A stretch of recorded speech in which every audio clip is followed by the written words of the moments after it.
সমস্যা দেখেন। তো যাই হোক, কথা প্রসঙ্গে যেটা বলছি ভাইরা, তো আল্লাহ তাআলার বিধান আছে সব জায়গায়। অমুসলিমরাও বিয়ে করে, আমাদেরও বিয়ের বিধান আছে। আলাদা না? বিয়ের বিধান আলাদা না?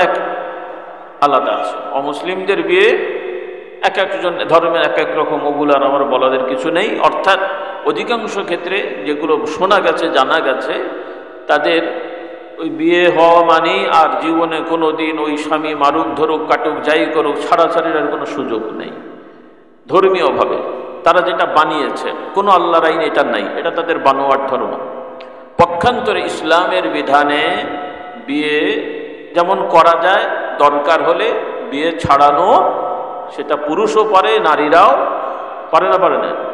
শুধু আপনি পুরুষরাই তালাক দিতে পারে, নারীরা তালাক নিতে পারে না? এটাই হয়তো ভাষা দুই রকম, এফেক্টটা একই। পুরুষ বলল তার বউকে, সে তালাক দিল, তার মানে আলাদা হয়ে গেল। নারীও তো চাইলে ওই স্বামী থেকে তালাক নিতে পারে কিনা, হয়তো পদ্ধতিটা ভিন্ন। কারণ পদ্ধতিটা যদি পুরুষের মতন হতো, তাহলে আপনাদের কয়জনের বউ ঠিক থাকতে এবার বুঝে দেখেন।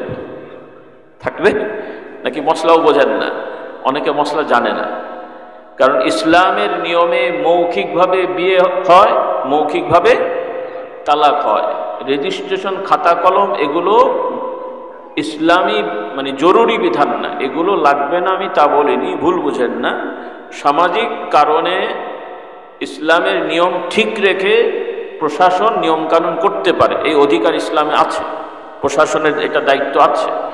কিন্তু আপনারা মনে করেন না যে কাগজ কলম না হলে বিয়ে হলো না, অথবা কাগজ কলম না হলে তালাক হলো না। কারণ অনেক সময় দেখা গেছে বা শোনা গেছে, অনেক স্বামী বউকে মৌখিক তালাক দিয়ে দিয়েছে, শরীয়ত অনুযায়ী হয়ে গেছে, কিন্তু ওই এলাকার মাতবররা বলে মুখের কথা বলে ফেলেছে, আচ্ছা ও আর যা হোক হয়ে গেছে, আর সামনে বলিস টলিশটা হয়ে গেছে, মিলিয়ে দিয়েছে। এরম ঘটনা কি হয় নাকি শোনেননি? তাহলে এই যে বেচারার ইসলামের আইনে তালাক হয়েছে, কিন্তু এই যে মিলিয়ে দিল আর ওকে নিয়ে ঘর সংসার করলো, এটা কি সঠিক হলো? বৈধ হলো? তাহলে আল্লাহর আইন লঙ্ঘন করে এদেরকে জেনা করার একটা ব্যবস্থা করে দিল। বলুন নাউজুবিল্লাহ। এজন্য আপনাদেরকে বুঝতে হবে আমার ভাই বোনেরা, যুবকরা যারা বিয়ে করনি, বিয়ে করার আগে মাসলাগুলো শিখে নেবে। এগুলো আপনাদের শেখাতে হয়, আলেম ওলামাদের শেখাতে হয়। কিন্তু আফসোস হলো মাদ্রাসার বইগুলো তো সিলেবাসে আছে, মাদ্রাসার 7, 8, 9, 10 যারা পড়ে এরা এগুলো জেনে যায়, কিসে তালাক হয়, কিসে তালাক হয় না, বিয়ে হয়, এগুলো তারা খুব ভালো করে জানে। কিন্তু স্কুল কলেজের সিলেবাসে কিগুলো আছে? আর বাংলাদেশের 10% মানুষ মাদ্রাসায় কিছু পড়ে, তাও অত না। আর 90% হলো মাদ্রাসায় পড়ে না। মানে এরা বিয়েও কি জিনিস জানে না, তালাকও কি জিনিস জানে না। কি যে হয়ে আছে, আল্লাহ দয়া না করলে খুব বিপদ আছে। আল্লাহ তাআলা আমাদের হেফাজত করুন, বলুন আল্লাহুম্মা আমিন। অর্থাৎ আপনাদের যেটা বুঝতে হবে, মৌখিকভাবে ইসলামের আইনে বিয়ে হলেও বিয়ে হবে, কাগজ কলমের কারণে এটা আইনে ঠিক হবে, মানে এটা নিয়ে সুবিধা হবে। কিন্তু বিয়ে হবে না এমনটি মনে করা যাবে না। আবার মৌখিকভাবে তালাক দিলেও তালাক হবে, এটাকে বিশ্বাস করতে হবে এবং এটাকে কার্যকর করতে হবে। এবং আল্লাহর আইনের বাইরে তালাক হলো না, মৌখিক দিয়েছে, কাজে ঘর সংসার কর বা করা যাবে, এই ধরনের চিন্তা করলে ঈমান নষ্ট হবে। কারণ আল্লাহর আইনকে লঙ্ঘন করা হয়। বলুন নাউজুবিল্লাহ। তো আমি যেটা বলতে চাচ্ছি, আমার মা বোনরাও শুনছেন, যে অন্য ধর্মের সমস্যা আছে, তাদের সমাধানের জন্য তাদের দেশে অমুসলিমরা অনেক আইন কানুন করেছে, করতে বাধ্য হয়েছে, কিছু ভালো করতে যে খারাপ হয়েছে সেটা তাদের বিষয়। কিন্তু আমাদের মুসলমানদের ভেতরে আল্লাহর আইনে আমাদের ক্ষতি করা হয়েছে না উপকার করা হয়েছে? আল্লাহর আইনে আমাদের জন্য যথেষ্ট না যথেষ্ট না? কিন্তু এখন আবার আমার আগে হুজুর বলেছেন, সম্ভবত আমি আবারও মনে করিয়ে দিই, আপনারা ভুল বুঝবেন না।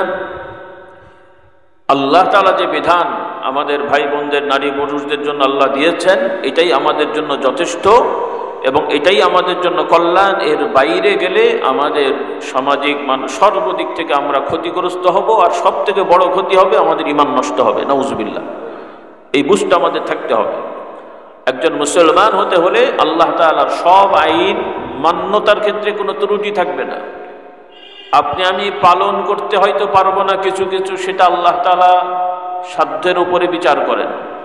এই যেমন এখানে আমরা বসে আছি, সবাইকে আমরা হজ করেছি না করতে পারি? সবাইকে যাকাত দিতে পারেন? কিন্তু কোরআনে তো হজের কথা আছে, কোরআনে তো যাকাত দেওয়ার কথা আছে, কিন্তু ওই যে দেওয়ার কথা থাকলেও ওখানে আবার বলা হয়েছে সাধ্য বিবেচনা এবং কি কি নিয়মে হবে, এগুলো বিস্তারিত আছে।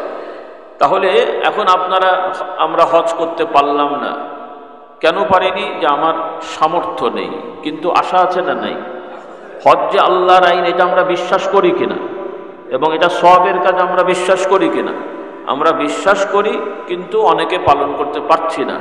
সেটার জন্য আমার ঈমান নষ্ট হয়নি, ঈমানের জায়গায় আছে, পারিনি, এটা আমার দুর্বলতা। আল্লাহ এর জন্য কোনো শাস্তিও দেবেন না, সবটা আমি পাচ্ছি না।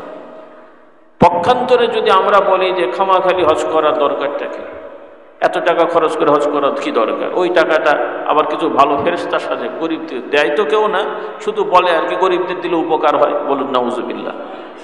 তাহলে আল্লাহ বলছেন সামর্থ্য থাকলে হজ করতে যেতে হবে, আর কেউ যদি বলে যে না হজ করার দরকার নেই, তাহলে ঈমান থাকবে? তো ওই রকম আপনার আমার সামর্থ্য না থাকলে কোরবানি নেই, কিন্তু কোরবানি লাগবে না সেটা না। শেষ থেকে টাকা চুরি করে গরু কিনে নিয়ে এসছে, আর একজন আরেক গ্রাম থেকে আস্তে একটা গরু চুরি করে নিয়ে এসছে, কার গোনা কম? না, ওই টাকারটা মানে একটু কম, ফিল্টার হয়ে গেছে নাকি? হ্যাঁ, তো একজন অমুসলিম সে দেবদেবীর কাছে সাহায্য চাচ্ছে, একজন মুসলমানের বাচ্চা বাবার কাছে সাহায্য চাচ্ছে, কোনটা কম? কোনটা কম? এই মুসলমানের লেভেল লাগানো, এটাও মুশরিক। কারণ কোন পীর নবী ওলি অদৃশ্য থেকে গায়েবী ভাবে আমাকে সাহায্য করবে, এই বিশ্বাস স্পষ্ট শিরকি বিশ্বাস।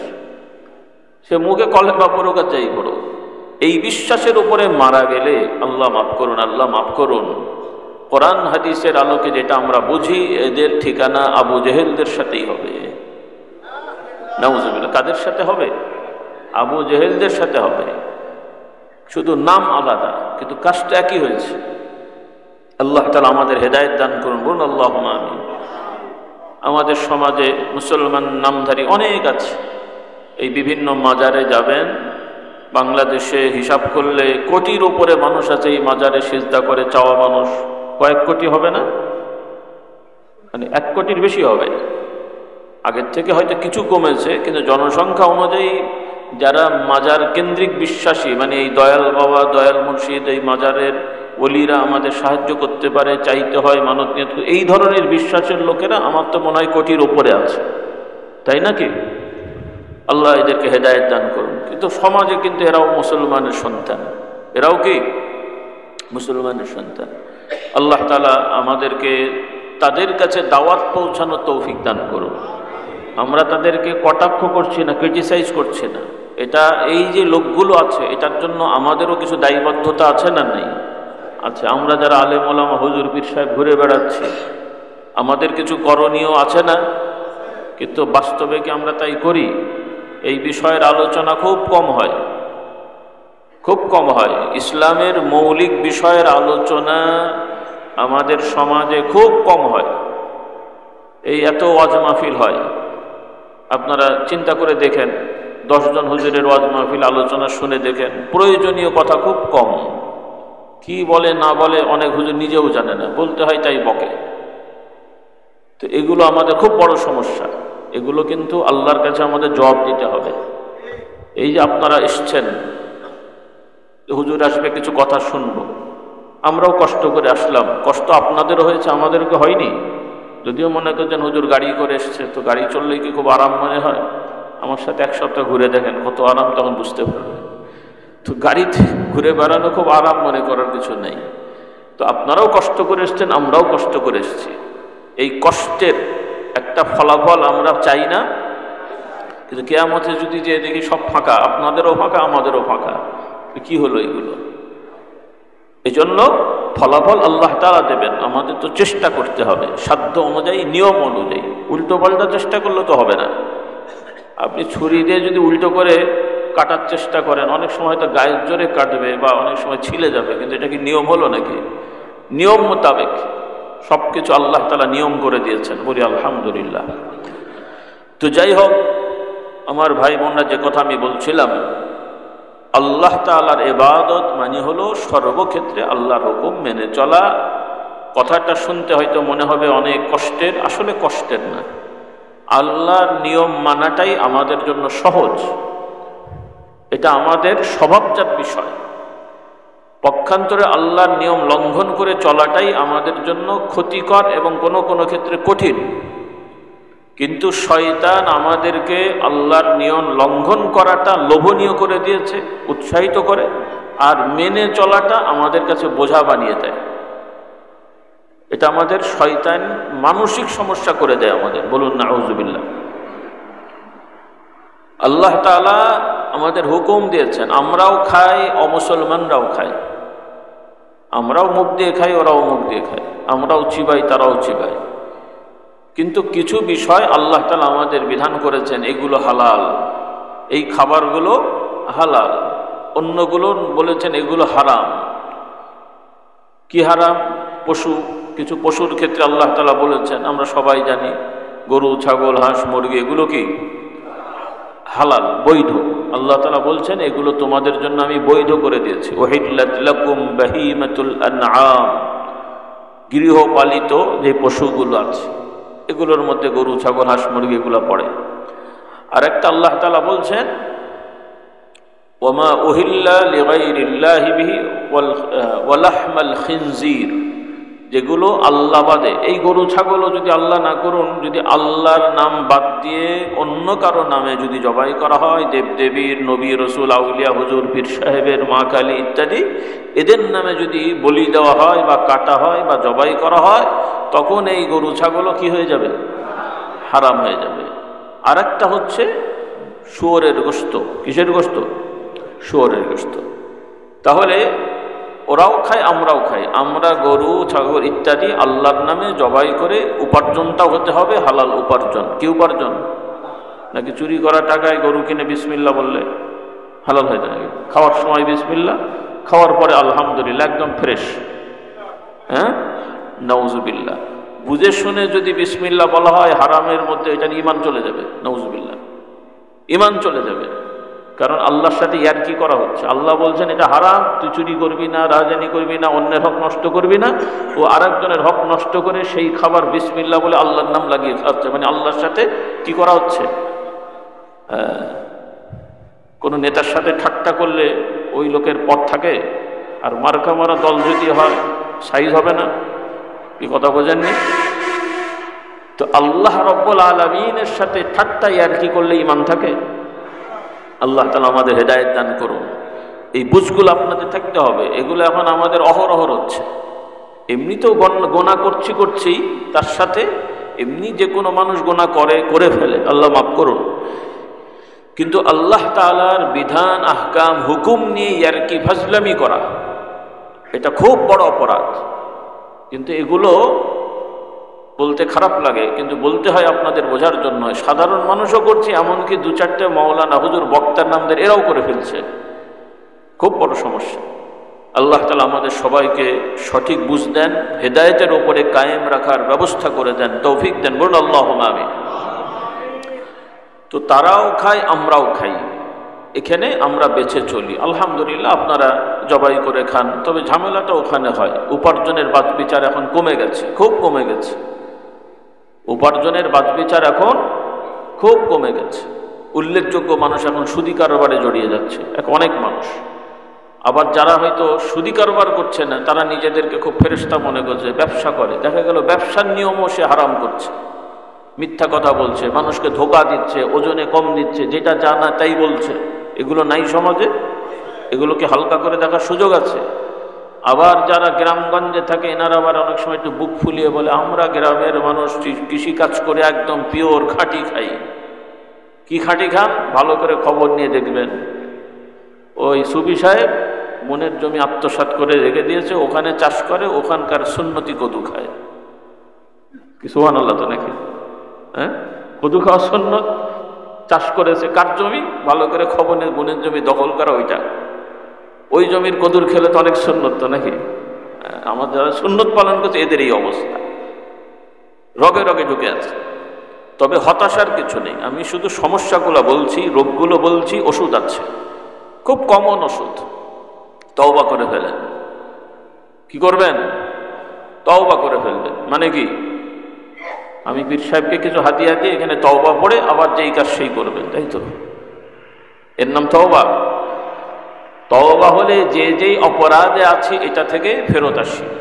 যারা সুদী ব্যাংকে লেনদেন করছি, সুদী ব্যাংক বাদ দিয়ে শরিয়া ভিত্তিক ব্যাংকে চলে যাবেন যদি দরকার হয়।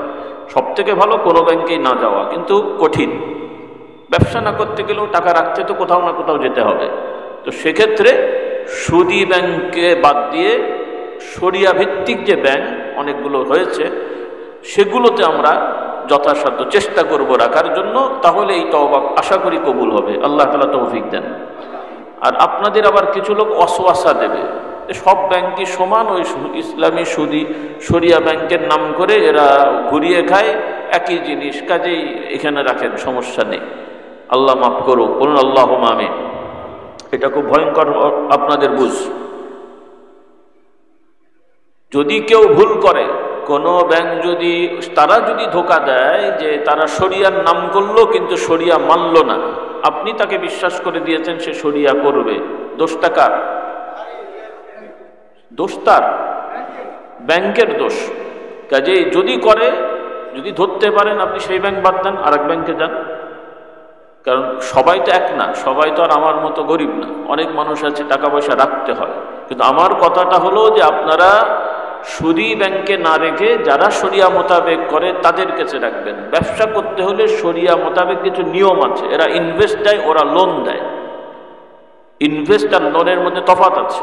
একটা হলো শেয়ারে ব্যবসা করা, আপনার সাথে আমি ব্যবসা করছি, লাভ হবে, আপনিও নেবেন আমিও নেব, লোকসান হবে আপনারও হবে আমারও হবে। আর একটা হচ্ছে যে আমি টাকা দিয়ে দিলাম, লাভ হলে আমাকে দেবেন, লোকসান হলেও আমাকে ইন্টারেস্ট সুদ দিতে হবে, ও লাভটা যা লোকসান যা হয় সব আপনার। হ্যাঁ, এটা হচ্ছে অন্য ব্যাংকের কাজ। তো এই সুদী ব্যাংকে ব্যবসা করা হারাম। আমরা তওবা করার মানে হলো সুদী ব্যাংক থেকে ফেরত আসতে হবে। যারা ব্যবসা করবেন শরিয়া ভিত্তিক ইনভেস্ট নিয়ে ব্যবসা করবেন, এটা গেল ব্যাংকিং ব্যাপার। সমিতি টমিতি তো সুদী টাকা রাখাই যাবে না। এরপরে যারা টাকা খাটান, কিছু লোক আছে আঞ্চলিকভাবে টাকা খাটায়, আপনাদের দেশের নেই।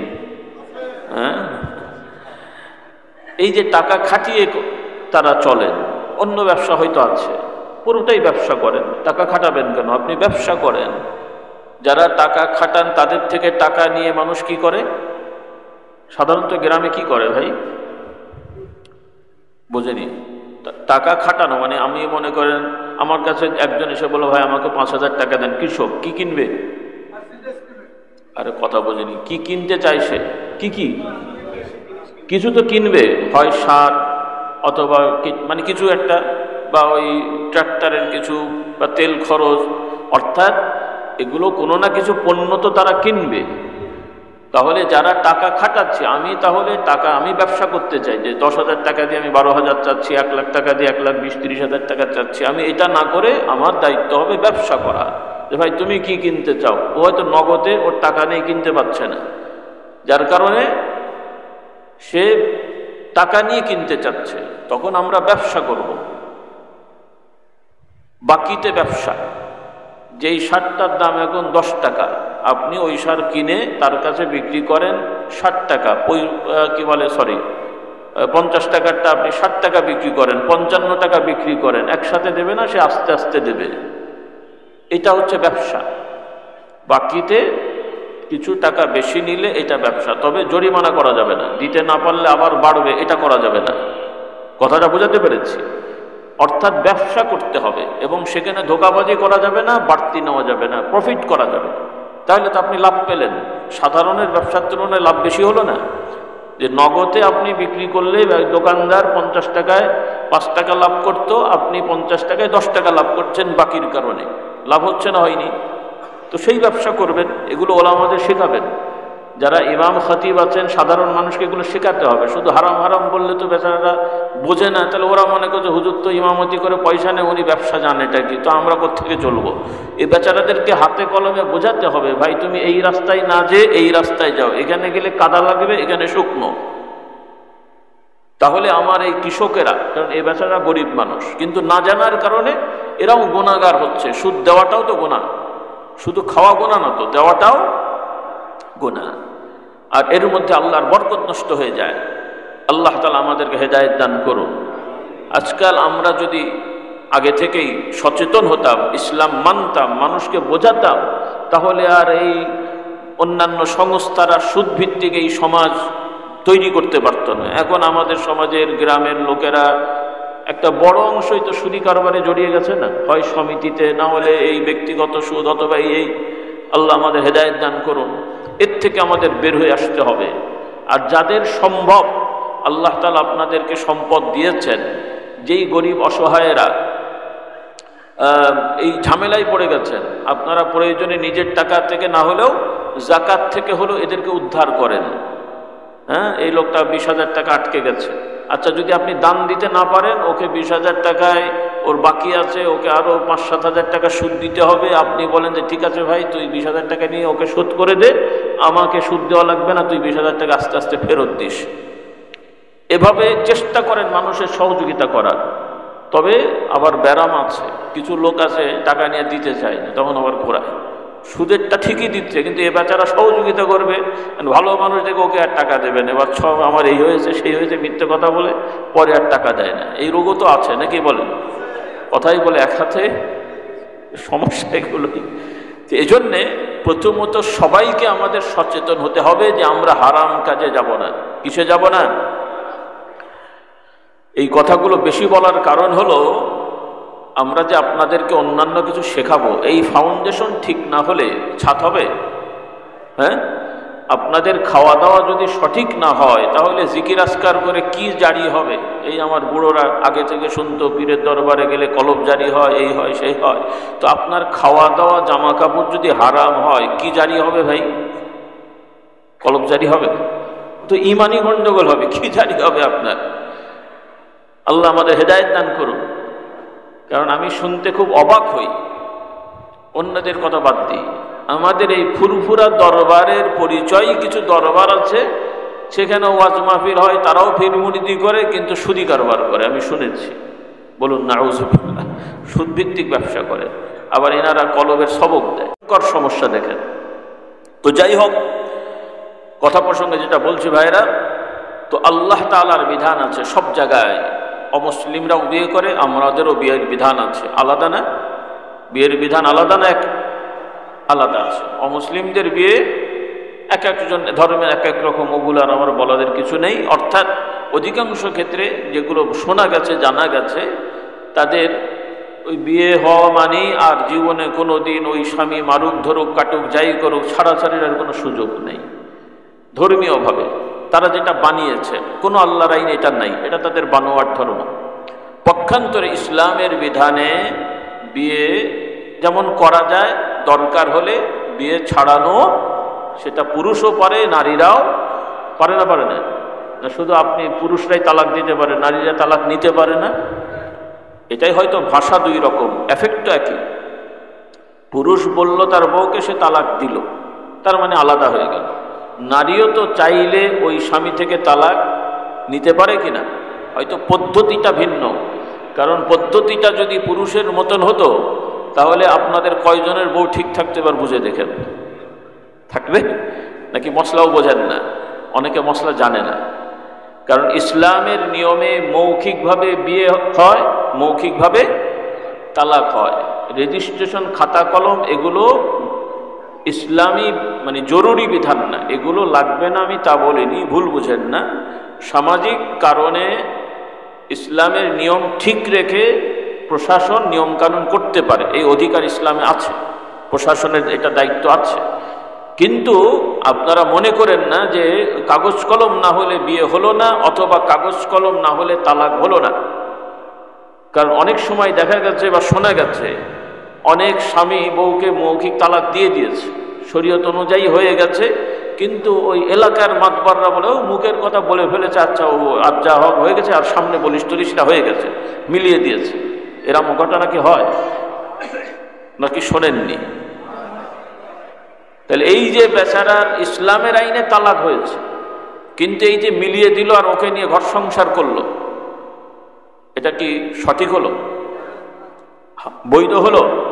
তাহলে আল্লাহর আইন লঙ্ঘন করে এদেরকে জেনা করার একটা ব্যবস্থা করে দিল। বলুন নাউজুবিল্লাহ। এজন্য আপনাদেরকে বুঝতে হবে আমার ভাই বোনেরা, যুবকরা যারা বিয়ে করনি, বিয়ে করার আগে মাসলাগুলো শিখে নেবে। এগুলো আপনাদের শেখাতে হয়, আলেম ওলামাদের শেখাতে হয়। কিন্তু আফসোস হলো মাদ্রাসার বইগুলো তো সিলেবাসে আছে, মাদ্রাসার 7, 8, 9, 10 যারা পড়ে এরা এগুলো জেনে যায়, কিসে তালাক হয়, কিসে তালাক হয় না, বিয়ে হয়, এগুলো তারা খুব ভালো করে জানে। কিন্তু স্কুল কলেজের সিলেবাসে কিগুলো আছে? আর বাংলাদেশের শতকরা 10 ভাগ মানুষ মাদ্রাসায় কিছু পড়ে, তাও অত না। আর 90 ভাগই হলো মাদ্রাসায় পড়ে না। মানে এরা বিয়েও কি জিনিস জানে না, তালাকও কি জিনিস জানে না। কি যে হয়ে আছে, আল্লাহ দয়া না করলে খুব বিপদ আছে। আল্লাহ তাআলা আমাদের হেফাজত করুন, বলুন আল্লাহুম্মা আমিন। অর্থাৎ আপনাদের যেটা বুঝতে হবে, মৌখিকভাবে ইসলামের আইনে বিয়ে হলেও বিয়ে হবে কাগজ কলমের কারণে, এটা আইনে ঠিক হবে, মানে এটা নিয়ে সুবিধা হবে। কিন্তু বিয়ে হবে না এমনটি মনে করা যাবে না। আবার মৌখিকভাবে তালাক দিলেও তালাক হবে, এটাকে বিশ্বাস করতে হবে এবং এটাকে কার্যকর করতে হবে। এবং আল্লাহর আইনের বাইরে তালাক হলো না, মৌখিক দিয়েছে কাজে ঘর সংসার কর বা করা যাবে, এই ধরনের চিন্তা করলে ঈমান নষ্ট হবে, কারণ আল্লাহর আইনকে লঙ্ঘন করা হয়। বলুন নাউজুবিল্লাহ। তো আমি যেটা বলতে চাচ্ছি, আমার মা বোনরাও শুনছেন, যে অন্য ধর্মের সমস্যা আছে, তাদের সমাধানের জন্য তাদের দেশে অমুসলিমরা অনেক আইন কানুন করেছে, করতে বাধ্য হয়েছে, কিছু ভালো করতে যে খারাপ হয়েছে সেটা তাদের বিষয়। কিন্তু আমাদের মুসলমানদের ভেতরে আল্লাহর আইনে আমাদের ক্ষতি করা হয়েছে না উপকার করা হয়েছে? আল্লাহর আইনে আমাদের জন্য যথেষ্ট না যথেষ্ট না? কিন্তু এখন আবার আমার আগে হুজুর বলেছেন, সম্ভবত আমি আবারও মনে করিয়ে দিই, আপনারা ভুল বুঝবেন না।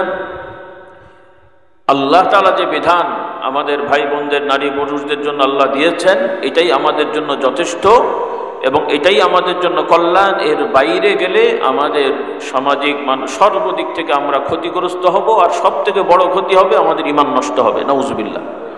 এই বুঝটা আমাদের থাকতে হবে।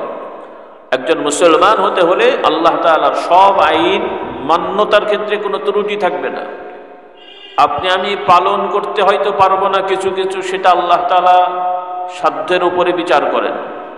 এই যেমন এখানে আমরা বসে আছি, সবাইকে আমরা হজ করেছি না করতে পারি? সবাইকে যাকাত দিতে পারেন? কিন্তু কোরআনে তো হজের কথা আছে, কোরআনে তো যাকাত দেওয়ার কথা আছে। কিন্তু ওই যে দেওয়ার কথা থাকলেও ওখানে আবার বলা হয়েছে সাধ্য বিবেচনা এবং কি কি নিয়মে হবে, এগুলো বিস্তারিত আছে। তাহলে এখন আমরা হজ করতে পারলাম না, কেন পারিনি? যে আমার সামর্থ্য নেই। কিন্তু আশা আছে না নাই? হজ যে আল্লাহর আইন, এটা আমরা বিশ্বাস করি কিনা? এবং এটা সওয়াবের কাজ আমরা বিশ্বাস করি কিনা? আমরা বিশ্বাস করি, কিন্তু অনেকে পালন করতে পারছি না। সেটার জন্য আমার ঈমান নষ্ট হয়নি, ঈমানের জায়গায় আছে, পারিনি, এটা আমার দুর্বলতা। আল্লাহ এর জন্য কোনো শাস্তিও দেবেন না, সবটা আমি পাচ্ছি না। পক্ষান্তরে যদি আমরা বলি যে খামাখালি হজ করার দরকারটা কি, এত টাকা খরচ করে হজ করার কি দরকার, ওই টাকাটা আবার কিছু ভালো ফেরেশতার সাথে গরিবদের দেয় তো কেউ না, শুধু বলে আর কি গরিবদের দিলে উপকার হয়। বলুন নাউজুবিল্লাহ। তাহলে আল্লাহ বলছেন সামর্থ্য থাকলে হজ করতে যেতে হবে। আর কেউ যদি বলে যে না হজ করার দরকার নেই, তাহলে ঈমান থাকবে? তো ওই রকম আপনার আমার সামর্থ্য না থাকলে কোরবানি নেই, কিন্তু কোরবানি লাগবে না সেটা না।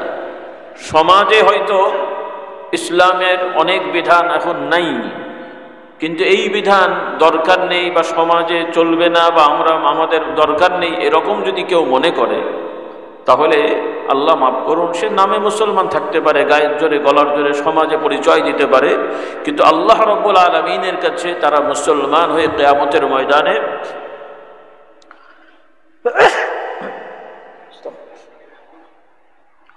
কিয়ামতের ময়দানে আল্লাহ তাআলার দরবারে মুসলমান হয়ে গণ্য হবে না। এই জন্য আমার ভাই বোনদের বলতে চাই, আপনারা জ্ঞানটা ভালো করে শিখুন, ইসলামটা ভালো করে শিখুন।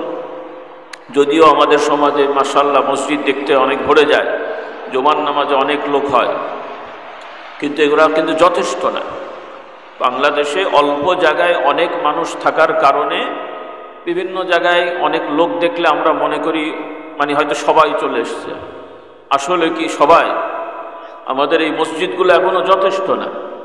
আবার যে সকল ভাইয়েরা নামাজ পড়েন, আপনারা বাস্তবতা আপনারা নিজেরাই নিজেদের অবস্থান জানেন, ভালো করে সূরা ফাতিহাও জানেন না, নামাজের মাসলাগুলো ঠিক মতো জানেন না। এগুলোর জন্য টাইটেল পাস, দাওরা পাস করা লাগে না, জরুরিও না। শুধু একটু সদিচ্ছা থাকতে হয়, একটু মেহনত থাকতে হয়। আর আলেম ওলামা যারা আমরা পরিচয় দিই, আমাদের দায়িত্ব হলো এই বিষয়গুলো মানুষদেরকে বোঝানো, যাতে করে কেউ মাদ্রাসায় পড়ুক আর না পড়ুক, পারুক আর মাদ্রাসায় পড়তে পারুক না পারুক, অন্তত আমাদের এই ওয়াজ নসিহত আলোচনার মাধ্যমে আমাদের সমাজের নারী পুরুষেরা অন্তত মৌলিক ঈমান আমল শিখে অন্তত ঈমান নিয়ে যেন কবরে যায়। বলুন আল্লাহুম্মা আমিন। এই বিষয়গুলো আমাদের লক্ষ্য রাখতে হবে। কারণ আমাদের দেশের রেডিমেড ইসলাম হলো একটু বয়স হলেই দাড়ি রেখে ফেলবো, মাথায় টুপি দিয়ে দেবো, বড় একটা জামা গায়ে দিয়ে ঘুরে বেড়াবো, ফেরেশতা হয়ে গেছে। কিন্তু এভাবে ইসলাম না। শুধু বহু দাড়িওয়ালা টুপিওয়ালা আছে, অহরহ মিথ্যে কথা বলে, মেসওয়াক ঘষতে ঘষতেও মিথ্যে কথা বলে, কি নাই? আমি বানিয়ে বলছি, মেসওয়াকও ঘষছে, মিথ্যে কথাও বলছে। কি সুন্দর ইসলাম বলেন দেখি। মোটা পাগড়ি পরে ঘুরে বেড়াচ্ছে, দায়িত্ব দিয়েছেন, আমানতের খেয়ানত করেছে, আছে না নাই? অথচ ইসলামের শিক্ষা রাসূলুল্লাহ সাল্লাল্লাহু আলাইহি ওয়াসাল্লাম বলছেন, যার আমানতদারিতা নাই তার ঈমান নাই। এক বর্ণনায় যার আমানতদারিতা নাই তার ঈমান নাই, আর এক বর্ণনায় যার আমানতদারিতা নাই তার দ্বীন নাই। তাহলে ইসলামের বড় শিক্ষা হলো আমানতদারিতা। আপনার আমার প্রতি যে আমানত দেওয়া হয়েছে, চাকরি করতে যে, ডিউটি করতে যে, পারিবারিক সামাজিক জনপ্রতিনিধি প্রশাসন যে যেই পদে দায়িত্বে আছেন, সেই দায়িত্বের যে আমানত, এখানে কোনো রকমের ইচ্ছা করে খেয়ানতি করা যাবে না। কিন্তু এখন আমাদের সমাজে এই খেয়ানতি কি কম না অনেক? অহরহ।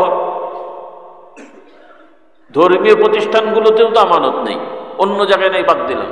বহু মাদ্রাসার আমানতদারিতা নেই, বহু মসজিদ কমিটির আমানতদারিতা নেই। আমার কাছে তথ্য এসছে, বেশ 2 বছর আগে ঢাকাতে এক মসজিদে গেলাম, এমনি তো শুনি, আর ওখানে লাইভ শুনলাম যে ওই মসজিদের এমনি কথাবার্তা হচ্ছিল, আমরা গেছি, তর্কবিত মানে কথাবার্তা কাটাকাটি হচ্ছে। পরে বললাম কি ভাই কি সমস্যা? পরে শুনলাম যে ওই মসজিদ কমিটির সাবেক এক কর্মকর্তা, সেক্রেটারি, মসজিদের ফান্ডে 16 না কত লাখ টাকা বললো আত্মসাৎ করে মালয়েশিয়া চলে গেছে। তাহলে এরা মুসলমান? তাহলে একটা কমিটি তো যাকে তাকে বানায় না, সে হয়তো এই মসজিদে যেত, নামাজ পড়তো, কিছু হয়তো দান করেছে, বা যেভাবে হোক একটা হয়েছে, অথচ মসজিদের টাকা আত্মসাৎ করে ফেলেছে। এই যে আমানতের খেয়ানত, আমাদের অহরহ পারিবারিক আমানতের খেয়ানত, সম্পত্তির আমানতের খেয়ানত, এগুলো আমাদের খুব কঠিন অন্যায়, যেগুলো আমাদের সমাজে ব্যাপক হচ্ছে এখন। আল্লাহ তাআলা আমাদেরকে হেদায়েত করুন, হেফাজত করুন। বলুন আল্লাহুম্মা আমিন। যে আয়াতটা আমি পড়ে শুরু করেছিলাম, প্রথমত ইসলাম সহজ, তবে পালন করতে না পারলেও আমরা বিশ্বাসে এবং মান্যতার ক্ষেত্রে যেন কোনো ত্রুটি না হয়। আল্লাহ রাব্বুল আলামিন বলছেন, হে মানুষেরা, ঈমানদারেরা, তোমরা ইসলামের মধ্যে পরিপূর্ণভাবে প্রবেশ করো, মানে ইসলামের সব আইনকে তোমরা মেনে নাও, কোনো ধরনের কোনো আল্লাহর বিধানকে যেন অস্বীকার করা না হয়। আপনারা শুনেছেন ইতিহাস, রাসূলুল্লাহ সাল্লাল্লাহু আলাইহি সাল্লামের পরে হযরত আবু বকর রাদিয়াল্লাহু তাআলা আনহুকে মুমিন মুসলমানগণ, সাহাবায়ে কেরাম, আল্লাহ রসুলের খলিফা তারা নির্ধারণ করলেন, সবাই মিলে। বন্ধ করে দিলে হবে তো। হযরত আবু বকর রাদিয়াল্লাহু তাআলা আনহু খলিফা হওয়ার পরে অল্প কিছুদিনের মধ্যে কিছু মদিনার আশপাশের কিছু লোকেরা, তারা রাসূলুল্লাহ সাল্লাল্লাহু আলাইহি সাল্লামের সময় যেভাবে যাকাত পাঠাতো, সেই যাকাতটা সেভাবে দিল না, যাকাত দেওয়া বন্ধ করেছে। তো হযরত আবু বকর রাদিয়াল্লাহু তাআলা আনহু জানেন ওখান থেকে যাকাত আসে, রাষ্ট্রীয় ফান্ড। তো তিনি খবর নিয়েছেন, কি ব্যাপার, যাকাত দিচ্ছ না কেন, কি সমস্যা? ওরা বলে পাঠালো যে আমরা নামাজ পড়বো, রোজা রাখবো, অন্যান্য সবই মানবো, তবে এই যাকাতের বিধানটা আমরা মানছি না, যাকাত আমরা দেবো না। এজন্য নয় যে আমাদের যাকাত দেওয়ার টাকা কমে গেছে বা সামর্থ্য কমে গেছে, সেটা না, কিন্তু সামর্থ্য আছে, কিন্তু বক্তব্য হলো এই আইনটা কি মানব না। কিন্তু নামাজ পড়বো, রোজা রাখবো, বাকি সব ঠিক আছে, কোনো অসুবিধা নেই। কি বলেন? হ্যাঁ, সবই তো মানলো, কি অসুবিধা হয়েছে না হয় নাই? তো এখন আবু বকর রাদিয়াল্লাহু তাআলা সংবাদ পাঠালেন, নোটিশ পাঠালেন, রাষ্ট্রীয় নোটিশ। দুইটা, হয় যাকাত যেভাবে ইচ্ছা যে দিচ্ছিলে হিসাব করে দেবে, আর যদি না দাও তাহলে কিন্তু তোমাদের বিরুদ্ধে শাস্তি আসবে। শাস্তি কি? হয় সারেন্ডার করবে, না হলে যুদ্ধ করতে হবে, মৃত্যুদণ্ড শাস্তি। কিসের শাস্তি? এতগুলো মানুষ তার ধরে বেঁধে মৃত্যুদণ্ড সহজে দেওয়া যাবে না।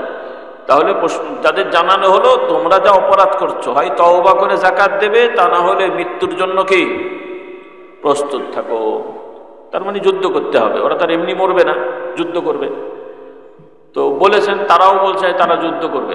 কি করবে? ওরাও যুদ্ধ করবে। তো হযরত আবু বকর রাদিয়াল্লাহু তাআলা আনহু বললেন।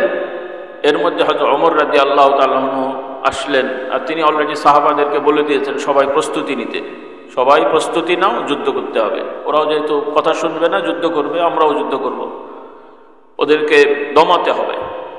হযরত ওমর রাদিয়াল্লাহু তাআলা আনহু রাগী মানুষ, সবাই জানেন, কিন্তু এই প্রেক্ষাপটে তিনি হযরত আবু বকর রাদিয়াল্লাহু তাআলা একটু সুপারিশ করলেন যে এত তাড়াহুড়ো না করে একটু ওদেরকেও সুযোগ দেন, আমরাও একটু শক্তিশালী হই। কারণ অল্প দিন আগে রাসূলুল্লাহ ইন্তেকাল করেছেন, এখন যদি আবার আমরা যুদ্ধে লেগে যাই, কি হবে না হবে, একটা দ্বিধাদ্বন্দ্বের মধ্যে তিনি পড়লেন। তিনি বলছেন না যে লাগবে না, কিন্তু একটু অপেক্ষা করা। আবু বকর রাদিয়াল্লাহু তাআলা সবাই জানে নরম মানুষ, কিন্তু উনি নরম লোক এত গরম হবে বুঝতে পারা যায়নি। তিনি বললেন, রাসূলুল্লাহর সময়ে এরা যেভাবে যাকাত দিয়েছে, তিনি উদাহরণ দিয়ে বললেন যে উটের একটা দড়ি পরিমাণও যদি কম দেয়, ওইটার জন্য আমি যুদ্ধ করব। তার মানে এখানে সম্পদ বড় জিনিস না, বড় জিনিস হচ্ছে আল্লাহর আইনটাকে তারা অস্বীকার করেছে, তাও আবার একটা, অনেকগুলো না।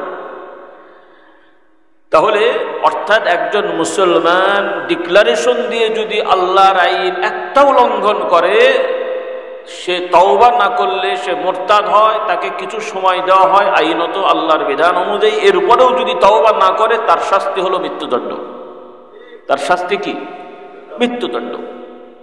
যেমন সমাজের আইন আছে, রাষ্ট্রের আইন সব দেশেই আছে। বিদ্রোহ করলে, রাষ্ট্রদ্রোহী মামলা হলে কি শাস্তি হয়? সশস্ত্র বিভাগের কেউ যদি বিদ্রোহ করে, তাহলে